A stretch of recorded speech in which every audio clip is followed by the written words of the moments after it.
नमस्कार दोस्तों, स्वागत है आपका भूतिया स्टोरी YZ में, जहां हम आपको सुनाते हैं दिल दहला देने वाली डरावनी कहानियां। यहां आपको मिलेगी वे कहानियां जो आपके रोंगटे खड़ा कर देगी और आपको नींद नहीं आने देगी। हर कहानी के पीछे छुपा है एक रहस्य जो आपको सोचने पर मजबूर कर देगा। तो बंद कर लीजिए अपने कमरे की लाइट्स और तैयार हो जाइए एक अनजानी और भयानक दुनिया में कदम रखने के लिए। तैयार? तो चलिए शुरू करते हैं आज की कहानी। हाँ, लेकिन उससे पहले अगर चैनल को सब्सक्राइब नहीं किए हैं तो चैनल को सब्सक्राइब जरूर कर लीजिए और कहानी को अंत तक जरूर सुनिए। यकीनन आपको डर का एहसास होने वाला है। राधा जैसे ही हवेली के अंदर कदम रखती है, हवेली में अचानक घना अंधेरा छा जाता है। हवा में अजीब सी ठंडक और भारीपन था, मानो हर सांस के साथ मौत का साया करीब आ रहा हो। दीवार से फुसफुसाहटें सुनाई देने लगी, जैसे कोई अनजानी आवाज़ उसे पुकार रही है। राधा के पैर अचानक जमीन से चिपक गए और दरवाजे खुद पे खुद जोर से बंद हो गए। तभी एक भयानक परछाई दीवार पर उभरने लगी। कुछ ही पलों में वह परछाई एक विशाल जिन्न में बदल गई, जिसकी आंखें आग की तरह जल रही थी। उसकी भयानक हंसी ने पूरी हवेली को हिला दिया। तुमने मुझे जगा दिया है, जिन्न ने बोला राधा को। अब कोई बचाने का रास्ता नहीं है। जिन्न की गहरी आवाज गूंज रही थी। राधा ने भागने की कोशिश की, लेकिन हवेली की दीवार से हाथ जैसी आकृतियां निकलकर उसे जकड़ने लगी। हर तरफ से चीखने की, कहराने की आवाज आने लगी, मानो हवेली में कोई आत्मा फंसी हो। जिन्न उसी और बढ़ता था। उसकी लंबी परछाई राधा पर फैल गई। अब तुम मेरी कैद का हिस्सा हो, उसने फुसफुसाते हुए कहा, और हवेली की दीवार बंद हो गई, जैसे उन्हें फिर कभी ना खुलना हो। ये कहानी शुरू होती है एक छोटे से गांव से। राधा एक छोटे से गांव में रहने वाली थी। वहाँ हमेशा से अपने सपनों की दुनिया में खोई रहती थी। उसके गांव के किनारे एक पुरानी विराम हवेली थी, जिसके बारे में कई डरावनी कहानियां मशहूर थी। गांव वाले कहते थे वहाँ एक जिन्न रहता है जो लोग की आत्माओं को अपने वश में कर लेता है। राधा ने इन बातों पर कभी विश्वास नहीं किया। वह स्वभाव से जिज्ञासु थी और हमेशा नई नई चीज़ों को खोजने के लिए उत्सुक रहती थी। एक दिन उसने ठान लिया कि वह इस हवेली का रहस्य जान कर रहेगा। गांव के बड़े बूढ़े उसे बार बार माना करते थे, लेकिन उसकी जिज्ञासा ने उसे रोक नहीं सका। एक शाम जब आसमान में बादल छाए हुए थे तो हल्की बारिश हो रही थी। राधा अकेले उस हवेली की ओर निकल पड़ी। हवेली के पास पहुंचकर उसने देखा कि वहां चारों तरफ घना सन्नाटा फैला हुआ है। हवेली के बड़े बड़े दरवाजे और खिड़कियां जंग खा चुकी थी। राधा ने धीरे धीरे दरवाजा खोला और अंदर कदम रखा। हवेली के अंदर घुप अंधेरा था। राधा ने अपना फोन निकाला और उसकी रोशनी से हवेली के चारों ओर देखा। दीवारों पर पुराने और धुंधले चित्र लगे हुए थे। फर्श पर धूल और मकड़ी के जाले थे।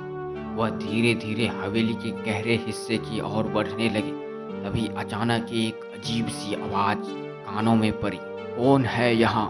एक गहरी और गूंजती हुई आवाज ने हवेली के भीतर की खामोशी को तोड़ा। राधा चौंक गई और उसके कदम ठिठक गए। उसने धीरे धीरे इधर उधर देखा, लेकिन वहां कोई नहीं था।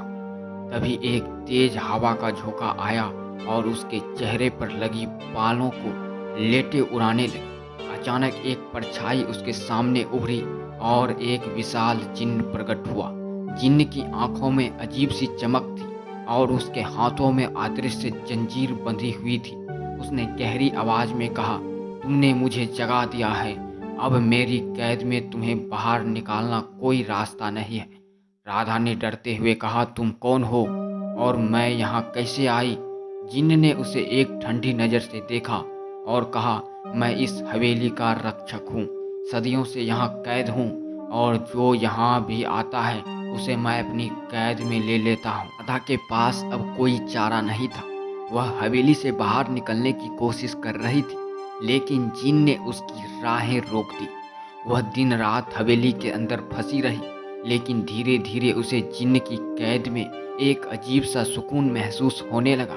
जिन्न उसके साथ बात करने लगा और राधा को उसकी बातें में एक अनोखा आकर्षण लगने लगा।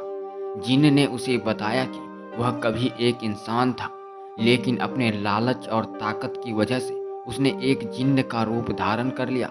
सदियों से वह इस हवेली में कैद है और वह केवल एक इंसान के साथ रहने की चाहत रखता है। जैसे जैसे दिन बीत गए, राधा और जिन्न के बीच एक गहरी दोस्ती हो गई।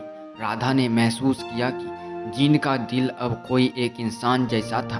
वह उसकी भावनाओं को समझने लगी और धीरे धीरे उससे मोहब्बत हो गई। राधा अब खुद से उस हवेली की सुरक्षित महसूस करने लगी। लेकिन एक दिन जिन्न ने उसे एक खतरनाक सच बताया। राधा, अगर तुम चाहो तो मैं तुम्हें हमेशा के लिए यहाँ अपने साथ रख सकता हूँ। तुम भी मेरी तरह अमर हो जाओगे, लेकिन इसके लिए तुम्हें अपनी इंसानी आत्मा का त्याग करना होगा। राधा के सामने एक बड़ा फैसला था। वह जिन्न से मोहब्बत तो करती थी, लेकिन अपनी इंसानी जिंदगी को देखकर छोड़कर अमर जिन्न बनने का ख्याल उसे डरा रहा था। उसने जिन्न से समय मांगा ताकि वह सोच सके कि क्या करना चाहिए। कई रात तक राधा सो नहीं सकी।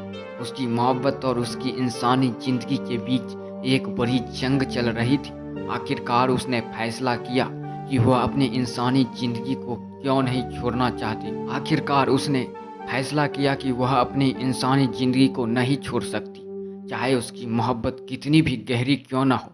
एक रात जब हवेली के अंदर सब कुछ शांत था, राधा ने जिन्न से कहा, मैं तुमसे मोहब्बत करती हूँ, लेकिन मैं अपनी इंसानियत नहीं छोड़ सकती, मुझे जाने दो। जिन्न ने उसकी बात सुनी और उसकी आंखों में दर्द उभर आया।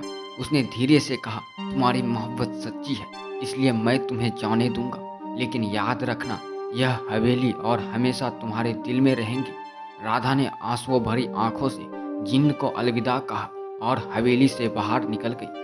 जैसे ही वह बाहर आई, हवेली की दरवाजे खुद ब खुद बंद हो गई और चारों ओर सन्नाटा छा गया। राधा गांव वापस लौटी, लेकिन जिन्न की यादें और उसकी मोहब्बत हमेशा उसके दिल में रही। उसने किसी से कभी किसी बात का जिक्र नहीं किया, लेकिन हर रात वह हवेली की ओर देखता और जिन्न की यादें में खो जाती थी। समय बीतता गया, लेकिन राधा ने कभी शादी नहीं की। उसकी मोहब्बत सिर्फ जिन्न के लिए थी, जिसे उसने दिल से कभी भुला नहीं सका। कहते हैं कि हर पूर्णिमा की रात राधा हवेली के पास जाती है और जिन्न की आवाज़ हवाओं में सुनाई देती है। शायद उसकी मोहब्बत ने उसे हमेशा के लिए उस हवेली से जोड़ दिया था। इसी तरह के इंटरेस्टिंग और रहस्यमय कहानी सुनने के लिए चैनल को सब्सक्राइब जरूर कर लीजिए और मिलते हैं अगले वीडियो में।